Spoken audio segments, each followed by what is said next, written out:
Explicarlo. Sí, pasándolo, por favor.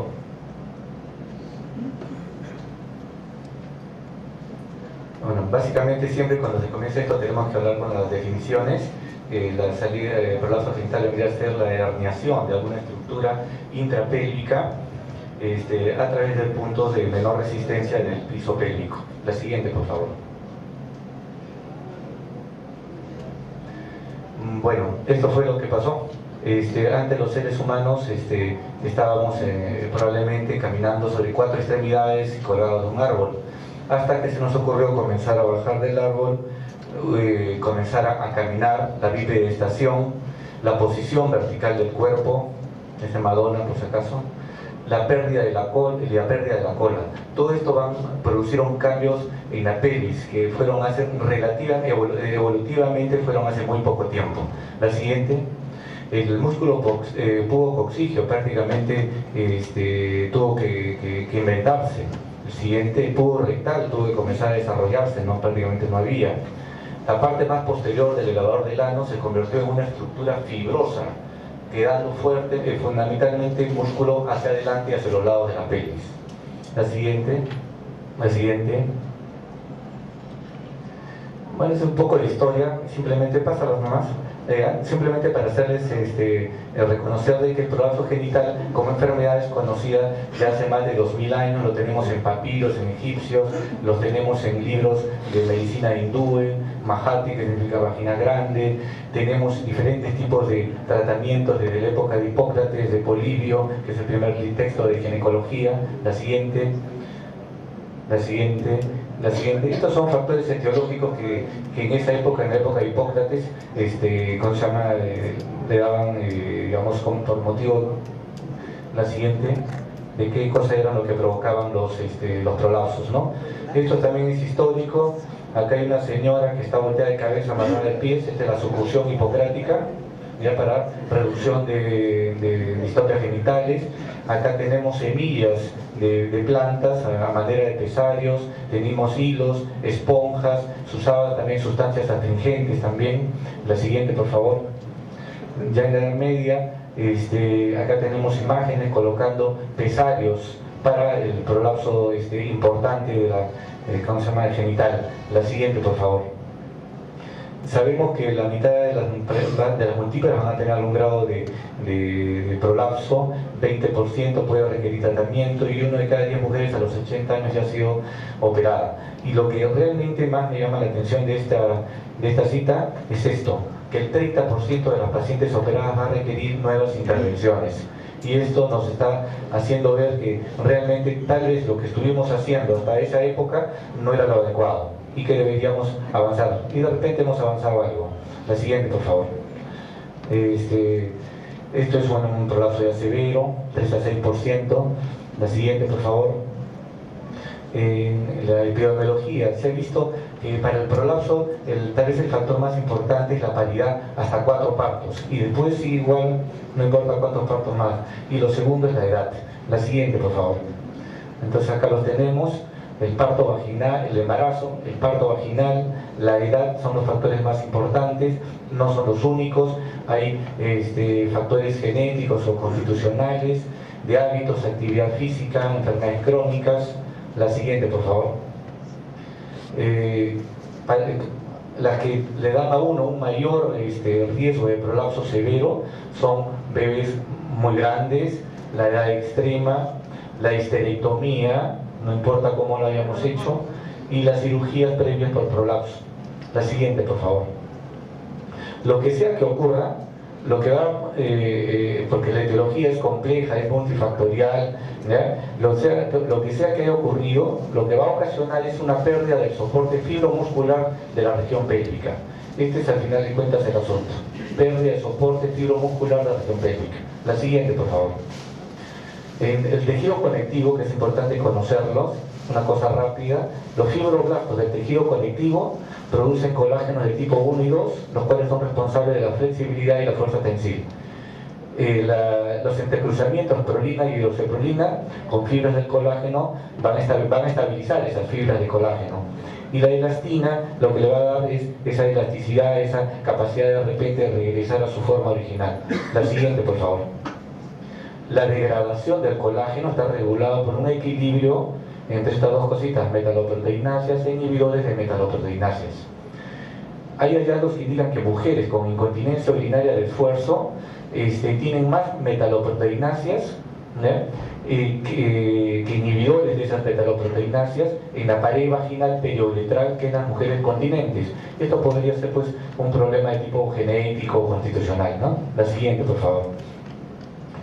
El resultado de todas estas cosas sugieren que las alteraciones en la composición del tejido conectivo pueden ocasionar hipermovilidad uretral y prolapso pélvico. Si hablamos de un tejido de colágeno que de repente es de mala calidad, ¿ya? Que tiene de repente sustancias que la están degradando, de repente el usar biomateriales naturales no sería lo más conveniente, por lo menos en todos los casos. Se usa, son buenos, ¿ya? No dan erosiones, pero de repente el uso de prótesis sintéticas podría ser mejor. Y tal vez lo que deberíamos hacer es buscar mejores prótesis sintéticas. La siguiente, por favor. La evidencia actual es de que básicamente el soporte y la suspensión de los órganos pélvicos se debe a una estrecha interrelación entre huesos pelvianos, músculos, nervios y tejido conectivo. Mecanismos de suspensión y de soporte están dados básicamente por el diafragma pélvico y la fascia endopélvica. El diafragma pélvico se va a dedicar al soporte y la fascia endopélvica a la suspensión. Soporte sobre lo que se va a apoyar un órgano y suspensión sobre lo que se va, digamos, a colgar un órgano. Acá se va a colgar y acá se va a apoyar. La siguiente, por favor. Acá tenemos un diagrama bien clásico donde se ven el diafragma urogenital y el diafragma pélvico. Por el tamaño, la parte tal vez más importante es el diafragma pélvico. La siguiente, por favor. Que está básicamente constituido, ya este mecanismo de soporte, por el músculo elevador del ano y el músculo coccigio o isquiococcigio. Músculos elevadores del ano, que son el pubo coccigio, el pubo rectal y el iliococcigio. La siguiente, por favor. Acá tenemos una vista inferior y una superior. Yo creo que es importante siempre tenerla en cuenta. Acá tenemos el pubis, el coxis. Acá tenemos el pubo, están en el pubis, acá está el coxis recto. Entonces tenemos los pubos rectales, pubocoxigios, los iliocoxigios y los coxigios, ¿no? Si vemos por la vista superior, acá las vemos el arco tendinoso, el pubis, nuevamente la uretra, la vagina, el recto, el músculo coccigio. Si se dan cuenta, todo esto en la parte del recto hacia atrás es un estante prácticamente, es una tabla. Y en la parte de adelante tenemos músculos que están rodeando el recto, rodean la vagina, rodean la uretra, ¿ya? A manera de asas. La siguiente, por favor. El músculo elevador del ano lo dividimos en una porción diafragmática y en un llamado músculo pubovisceral. Realmente no existe un músculo pubovisceral. Lo llamó así Delancey y lo llamó también así Wall. ¿Ya? Más básicamente para ver la parte funcional. La siguiente, por favor. Acá en este diagrama pueden ver esta parte del elevador del ano, entre el coxis prácticamente, ¿ya? Y que se comporta como si fuera, como se había dicho, un estante. Y si ustedes se fijan acá, 2/3 proximales de la vagina se van a sentar sobre esta placa de los elevadores. La vejiga también se va a apoyar sobre esa placa. El útero también va a estar apoyado sobre esa parte ¿cómo se llama?, de los elevadores, y el recto, lógicamente. De ahí la importancia de ese estante, de esa porción diafragmática de los músculos elevadores del ano. La siguiente, por favor. La siguiente. Acá tenemos la otra imagen, ¿ya? Que es la misma. Acá tenemos el pubis para situarnos un poco. Esto vendría a ser otra vez la placa de los elevadores, el estante que estamos hablando. Y acá tenemos los pubos rectales, los pubos coccigios, que emiten fibras a cada una de las estructuras. De ahí la importancia de este músculo pubovisceral, porque cuando se le produce una contracción de este músculo, digamos por una elevación súbita de la presión intraabdominal, esto va a llevar esto se va a contraer hacia el pubis, va a prácticamente a angular y a cerrar el recto, la vagina y la uretra. La siguiente, por favor. Acá tenemos una estructura normal, con elevadores normales y un útero en la posición normal. Acá tenemos un útero de que se deslizó, por algún motivo se deslizó y tiene el cuello a la altura del hiato. Entonces, por aumentos de presión intraabdominal, ese cuello va a tender a prolapsarse. La siguiente, por favor. Los mecanismos de suspensión, es decir, de dónde se cuelgan de alguna manera la vagina. La fascia endopélvica, que está formada por una matriz laxa, elastina, colágeno, fibras musculares lisas, en la que se embeben todas las vísceras pélvicas. Y estas son la fascia pubocervical o vésico-vaginal, la fascia recto-vaginal, acuérdense, esto está entre la vejiga entre la vejiga y la vagina, la fascia recto-vaginal entre el recto y la vagina, los ligamentos anchos, ¿ya? Los ligamentos cardinales y los ligamentos uterosacros. Los ligamentos cardinales es la base de los ligamentos anchos y los uterosacros. La siguiente, por favor. Acá esta es la de Lancey, la teoría de Lancey, que realmente yo pienso que es uno de los que más revolucionó, digamos, toda la cirugía pélvica actual. O sea, nos hizo ver dónde teníamos que trabajar de manera, digamos, lógica, ¿no? Y dividió la suspensión de la vagina, para resumir, en 3 niveles, ¿no? Nivel 1, 2, 3. El nivel 1 básicamente eran úteros sacros y cardinales, ¿no? Gracias. El nivel 2 es básicamente la zona de la vejiga y la zona del recto, y la zona 3, el periné. La siguiente, por favor. El nivel 1 de suspensión, ligamentos cardinales, va a ser los ligamentos anchos y por los úteros sacros. Su defecto va a producir un prolapso de la cúpula o histerocele, caída del útero, ¿no? La siguiente. La siguiente. Pero ¿qué cosas tenemos? Siempre le va a pasar a la persona que va a tener un problema, ¿por qué no tienen unas? Realmente hay muchos motivos, ¿ya? Pero fíjese, estas cosas que pueden ser de tipo constitucional, genético, la inserción de los úteros sacros. Como ejemplo le he traído esto. Miren, en la porción de origen, o sea, donde debería estar los úteros sacros pegados al borde superior de la vagina y al cuello, en ambos solamente el 60% está inserto. Al cuello solamente un 33% y la vagina un 4%.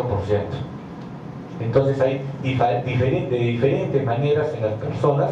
El útero sacro está inserto en su porción de origen, y lo mismo pasa en la porción distal, donde deberían ir hacia el complejo, pues, el ligamentoso sacroespinoso músculo coxígeo, y que de hecho llegan ahí casi el 70%, pero al sacro solamente un 7% y al músculo piriforme es 8%. Entonces hay variaciones anatómicas que pueden dar predisposición a ciertas personas a tener más este tipo de defecto. La siguiente. Esto es el nivel 2 o nivel de unión. Acá tenemos una cosa esquemática, ya la fascia vésico-vaginal o pubocervical y la fascia recto-vaginal, ya que se unen a los costados, se van hacia el arco tendinoso, ¿ya? Y son los que van a mantener toda la parte media de la vagina en su sitio, ¿ya?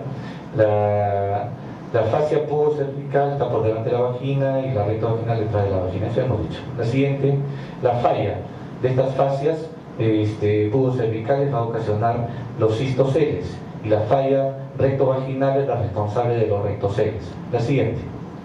El nivel 3, a nivel de fusión, sostiene la parte inferior de la vagina por conexiones a la membrana perineal en su cara anterior y al cuerpo perineal por su cara posterior. Su falla es básicamente la hipermovilidad uretral, los uretroceles. La siguiente, por favor. Puntualizando algunas cosas que nos interesen. El complejo uterosacro cardinal impide la caída del útero de la cúpula vaginal. La pared anterior de la vagina presta soporte a la uretra, vejiga y cuello uterino. Como la pared vaginal anterior descansa sobre la posterior, en su soporte participa también la pared posterior y el cuerpo perineal. Y la pared vaginal posterior baja impide el desplazamiento anterior del recto, y la pared vaginal alta impide el descenso del intestino delgado o enterocele. La siguiente, por favor.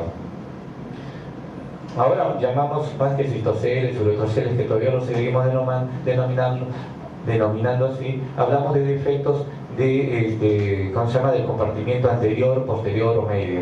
La siguiente, por favor.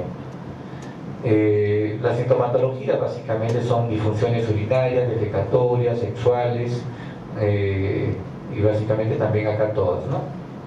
La siguiente. Quise hablar un poquito también de incontinencia urinaria, porque también tiene que ver con piso pélvico, sobre todo la incontinencia urinaria de esfuerzo, ¿ya?, que es la que me interesa. La siguiente, por favor. Estas son las definiciones, creo que el doctor Luis Sueldo va a hablarla después. La paciente suele experimentar pues caída al hacer maniobras de Valsalva, frecuentes visitas al baño, limitación física, y escape de orina al hacer cualquier tipo de actividad cuando son severas. La siguiente, por favor. Acá para acordarnos nada más un poquito en la parte de acá abajo, S2, S4, nervios pélvicos, nervios pudendos. Los nervios pudendos que están acá inervando el esfínter uretral externo y los músculos del piso de la pelvis. Esto para recordarlo, por lo que vamos a hablar de la incontinencia. La siguiente, por favor. Entonces, incontinencia urinaria de esfuerzo, básicamente hay daño neuromuscular que se correlaciona con este escape de orina. Y el parto vaginal y la edad pueden ser las causas más importantes.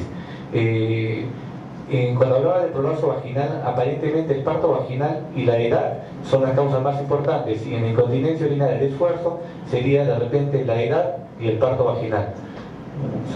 Se pelean un poquito los puestos. La siguiente. Algunos datos de autores que me parecieron interesantes. Por ejemplo, este autor Schonar, ¿no?, que estudió factores de riesgo de incontinencia urinaria en mujeres, encontró que las pacientes que tenían parto vaginal tenían más incontinencia que las operadas de cesárea electiva, ¿ya?, y que esta incontinencia no aumentó con paridades mayores o iguales de 4. Encontró también que la episiotomía o desgarros aumentaban también el riesgo, y encontró algunos otros factores como antecedentes familiares e infecciones urinarias a repetición. La siguiente, por favor. Este otro autor, Folsman, lo que encontró es que sobre los 45 años de manera progresiva aumentaba la incontinencia urinaria, y que los dos tercios de casi todos los casos de incontinencia urinaria de esfuerzo se daban entre estas edades, con una prevalencia en general de 17%. La siguiente, por favor. Sultán, lo que encontró él fue, él estudió más bien la conducción del nervio pudendo y vio que básicamente la velocidad de conducción del nervio pudendo en pacientes que estaban sometidas a trabajo, o en pacientes que estaban operadas de cesárea pero que habían sido sometidas a trabajo de parto, era mucho más prolongado, ¿ya? Y también las que tenían parto prolongado, niños de mucho peso. Entonces había algún tipo de alteración o algún tipo de injuria sobre el nervio pudendo. La siguiente, por favor. Este fue Smith. Él encontró por electromiografía una denervación de músculos del piso pelviano en el posparto, una denervación que generalmente era reversible, ¿no?, pero que, bueno, con partos subsiguientes esto ya cada vez se iba acumulando una cantidad de músculos denervados, ¿no? Tenía que ver esto bastante con el envejecimiento de la madre y, como les dije, con el aumento de la paridad. La siguiente, por favor. Este es otro autor, no tengo el nombre acá, se me ha borrado. Encontró que después del parto, esto lo hizo más bien por ecografía, después del parto lo siguió entre las 6 y 10 semanas y vio que el cuello vesical bajaba más en las mujeres que habían tenido parto vaginal, comparado con las cesarizadas o con un control de nulíparas. Eso fue lo primero. Lo segundo que vio fue que haciendo esfuerzo, con maniobras de Valsalva, ese descenso era mayor también en la de parto vaginal que en la cesarizada, que en las nulíparas.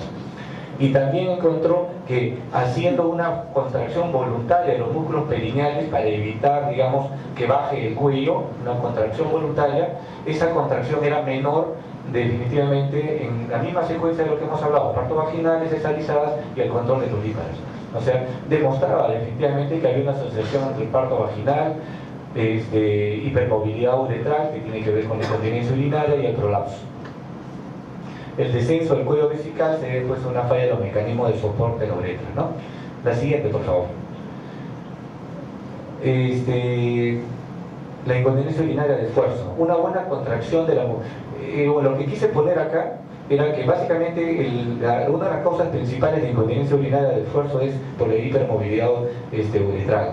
Pero si tiene la mujer una buena musculatura pélvica, puede compensar ese defecto y de repente la mujer ser continente. Entonces tiene que haber ambos mecanismos para que no haya incontinencia. De todas maneras, con la edad y con los partos, ese daño puede ser progresivo. La siguiente, por favor. Acá para ver algunas cositas nada más, grupos etarios, incontinencia urinaria, esta de la Universidad de Campiñas. ¿Ya? Con incontinencia urinarias, 30%, una edad relativamente joven, una edad mediana, 38, de 65 a 85, prácticamente un 77% de pacientes tenían incontinencia urinaria. La siguiente, por favor. Esto es con respecto a partos. En los partos, como ustedes ven, a mayor partos, mayor incontinencia, pero lo que veíamos era de que esta no aumentaba después de 3 o 4 partos. La siguiente, por favor. Completando un poco más la idea de la continencia urinaria de esfuerzo, ¿ya? Necesitamos para que esta se origine un esfínter uretral externo intacto, una posición intrapélvica de la uretra y un músculo pubovisceral, entre comillas, pubovisceral intactos. Todos estos pueden ser alterados durante un trabajo de parto, ¿no? Acuérdense que el esfínter uretral externo está inervado por el nervio pudendo. Acuérdense ustedes de lo que hemos estado hablando, de ese descenso de la uretra en el posparto, con seguimientos de ultrasonografía y electromiografía, la relación que ocurre en esta zona, y el músculo pubovisceral, que hemos visto que en cada parto había cada vez más denervaciones, con cada episiotomía, con cada desgarro también teníamos más problemas. La siguiente, por favor. La siguiente. Acá el ejemplo este es uno normal, ya, de la hipermovilidad uretral, donde la presión intraabdominal se reparte de manera igual y produce pues una presión de cierre uretral mayor que la presión intravesical. Acá cuando esto se ha movilizado ya el cuello, esa presión intraabdominal se reparte de manera inadecuada, entonces va a resultar que la presión intravesical va a ser mayor y la mujer se le va a escapar la orina. La siguiente, por favor. Esto es básicamente lo mismo, partos, la edad, debilidad del piso pélvico por todos los motivos que fueran, van a provocar una uretra deslizada, una presión intraabdominal mal repartida, ¿ya? Y incontinencia urinaria. La siguiente, por favor. Esto es lo de los músculos puboviscerales. ¿Ya? Esta flecha que le he puesto acá es como para decirles, acá está el pubis, acá tenemos la vejiga, la uretra, acá tenemos la vagina y el recto, acá tenemos los elevadores del ano, acá está el diafragma, acá está el músculo pubovisceral. Cuando esto se contrae, va a angularlos y va a cerrar recto, va a cerrar vagina y va a cerrar uretra. Aunque haya cierto grado de hipermovilidad uretral, si este músculo funciona bien, de repente no va a ser tan incontinente. Entonces, de repente tendría la mujer que tener defectos a ambos niveles para que finalmente haya ese escape de orina, ¿no? La siguiente, por favor.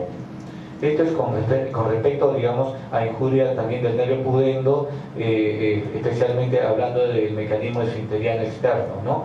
El nervio pudendo inerva el esfínter uretral externo, por lo que una injuria de este nervio puede causar enervación y disfunción de la uretra, resultando en una disminución de la resistencia uretral y síntomas de incontinencia urinaria de esfuerzo. La siguiente, este es el otro mecanismo de incontinencia urinaria, aparte de la hipermovilidad, ¿ya? La siguiente, esta no me gusta. La siguiente. En resumen, diversos componentes contribuyen a la continencia urinaria, pueden ser injuriados durante el parto vaginal y afectados por la edad. Factores anatómicos como neurológicos contribuyen a la incontinencia. Cuando se incrementa la presión intraabdominal, la uretra proximal puede ser forzada a abrirse por fuerzas que separan la pared uretral anterior y posterior o por una transmisión desigual de la presión intraabdominal a la vejiga más que a la uretra. Ciertas fuerzas pueden ser resistidas por la actividad de cierre del esfínter estriado, inervado por el nervio pudendo, o por la compresión uretral contra la pared vaginal anterior mediado por el músculo pubovisceral de los elevadores del ano y por la coaptación de la mucosa uretral, entonces la continencia puede ser mantenida. Eventualmente, las múltiples injurias y por la edad, un nivel de disfunción es alcanzado, resultando en incontinencia urinaria de esfuerzo. La siguiente. Esta es clasificación, no lo voy a hablar. La siguiente, nuevamente nada más para decirles de que la hipermovilidad uretral y la deficiencia esfinteriana uretral son las dos causas más importantes de la incontinencia de esfuerzo. La siguiente, bueno, todo lo que se debe hacer con una paciente con incontinencia urinaria de esfuerzo. La siguiente, el diagnóstico, hay un montón de test, muchos de ellos cuestionados, ya ultrasonografía, test de Bonnet, test de Quetil, la urodinamia. La siguiente, esto no lo pases. Estudio de urodinamia, acá mi amigo el doctor Elvis Sueldo va a hablar acerca de la urodinamia y de hacerle la urodinamia probablemente a todos los pacientes, ¿ya? La verdad es que tiene bastante literatura que refuerce eso. Nosotros digamos que no lo hacemos de esa manera, lo consideramos indispensable, no lo hacemos en todos los pacientes, en los casos típicos no lo hacemos, pero lo consideramos indispensables. Un estudio de urodinamia en tratamiento de incontinencia en pacientes con cirugías antiincontinencias previas con reaparición o persistencia de la incontinencia, en pacientes con sospecha de lesiones neurológicas o antecedentes de radioterapia, pacientes con incontinencia severa. La siguiente, por favor. Otra vez Madonna. La siguiente, señoras con trabajo de parto, haciendo esfuerzo. Esas tres cosas lo he puesto para hacernos recordar de que debemos, la siguiente, pásame, de que muchos de los avances del tratamiento quirúrgico adecuado del prolapso y de la incontinencia urinaria se va a deber a materiales nuevos, sintéticos, biomateriales, a clasificaciones que nos permitan hablar el mismo idioma y hacer un seguimiento adecuado incluso por diferentes observadores, ¿ya? Y al conocimiento y comprensión de lo que sucede en el piso pélvico, que es lo que hemos hablado ahora. La siguiente, por favor. Gracias por su atención.